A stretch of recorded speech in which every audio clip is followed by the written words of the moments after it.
İndiyə qədər dövlətin bu məsələdə, bu prosesdə sadəcə bir növ mediatorluq rolu olubdu.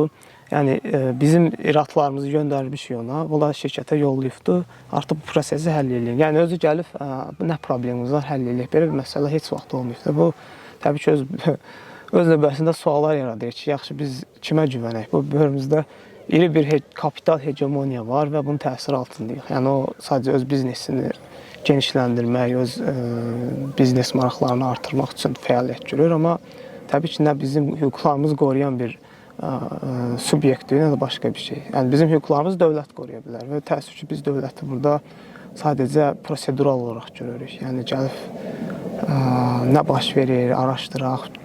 Düzdür, monitorinqdir, o nəticələri gəlib baxırlar, cərimələr falan yazırlar, amma gəlib xalqla danışmaq, belə iştirakçılıq məsələlərində nəyəsə təsir göstərmək, bunu görmürük. Dövlət var və eyni zamanda yoxdur. Eyni zamanda yoxdur.